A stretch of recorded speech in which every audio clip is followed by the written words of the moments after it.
Meus amados irmãos, vamos estudar então a terceira parte da nossa matéria, terceira matéria do curso, Doutrina. Por que as falsas doutrinas são criadas? É uma pergunta. Então temos duas respostas para isso. A primeira resposta é que as falsas doutrinas surgem devido à insubmissão de algumas pessoas para com a Escritura. Vimos em alguns textos bíblicos analisados que muitas pessoas, por serem insubmissas à palavra de Deus, criam novos ensinos. Meu querido, dá uma estudada, se você tiver essa curiosidade, analise de onde vêm tantas denominações. Comece a estudar sobre a história de determinadas denominações e você vai ver que muitas delas, mas muitas mesmo, saíram de outras denominações por insubmissão de alguém ao ensinamento, às regras da igreja, aos textos que a igreja tinha como textos principais, doutrinas. Muitos saíram dessas igrejas. Então veja, não quero aqui dizer que todos os que saíram são insubmissos, mas uma grande maioria, quase 100%, por insubmissão, por rebeldia. E a palavra de Deus nos diz para onde vai o rebelde. Então, essas pessoas não suportaram as palavras de Cristo, né? Pois elas amam mais as trevas. E há pessoas que não se conformam com a sã doutrina e acabam por seguirem falsos mestres. Os ensinos desses falsos mestres são agradáveis e essas pessoas se recusam a ouvir a verdade.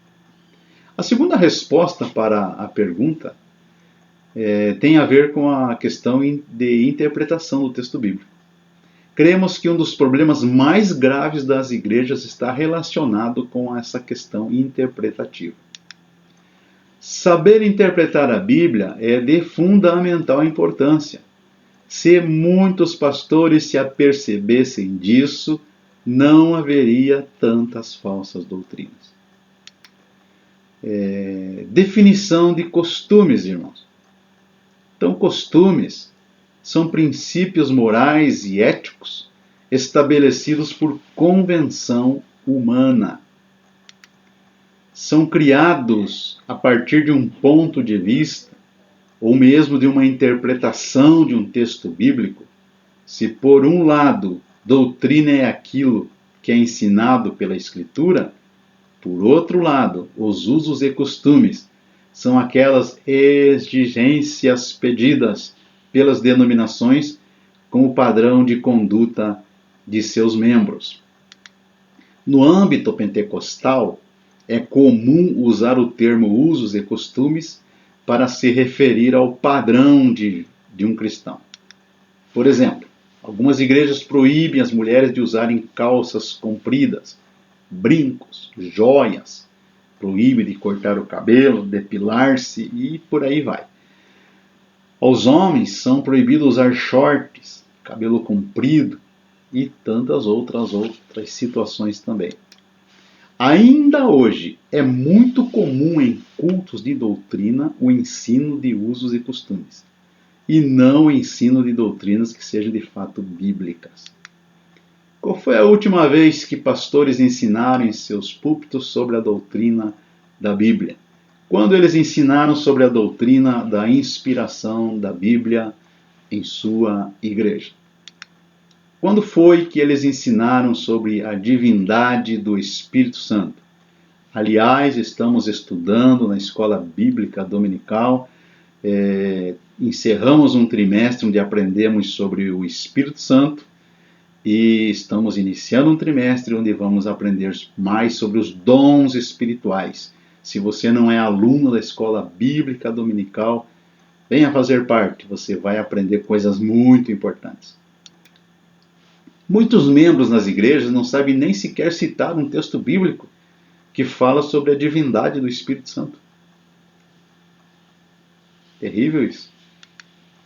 Não estamos dizendo que os usos e costumes são desnecessários. Acreditamos sim que eles são importantes.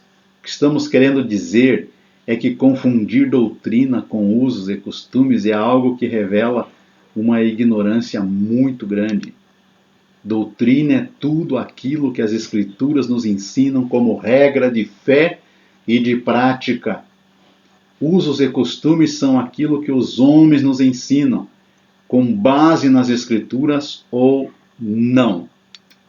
Portanto, quando alguém diz que cada igreja tem sua doutrina, está revelando que conhece muito pouco das Escrituras e sobre o que de fato é doutrina. Conclusão: nós vimos que existem 3 tipos de doutrina e que apenas uma é boa e saudável para o cristão e a igreja, a doutrina de Deus. Podemos observar que as falsas doutrinas nascem na mente das pessoas, que são instrumentos de Satanás para disseminar o erro doutrinário.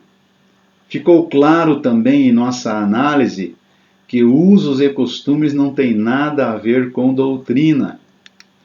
Pensamos que o melhor caminho é que muitos pastores devam investir em bons livros, de bons autores, e aprenderem mais sobre as grandes doutrinas da Bíblia.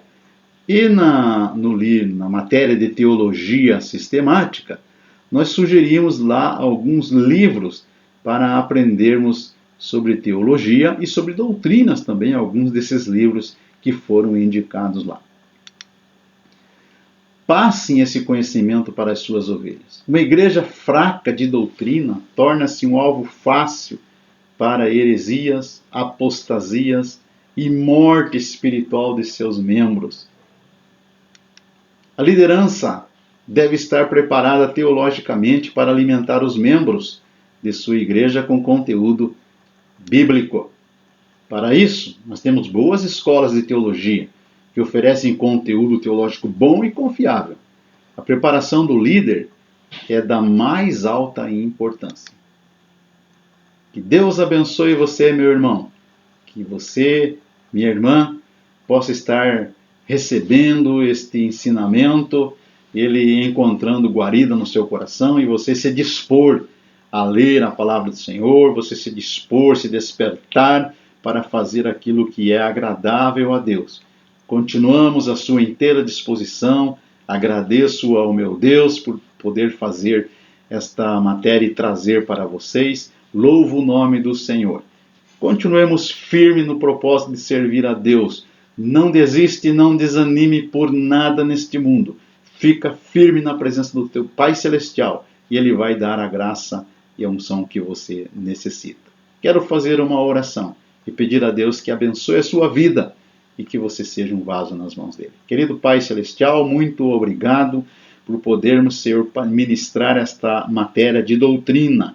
Pai querido, que o Espírito Santo de Deus melhor esclareça em cada coração sobre a tua vontade, sobre, Senhor, este assunto que é muito importante para nós aprendermos. Olha por todos os teus filhos, por todas as tuas filhas, segura nas tuas mãos, abençoa o dia de cada um, Senhor, e as grandes vitórias de Deus sejam concedidas em nome de Jesus. Amém.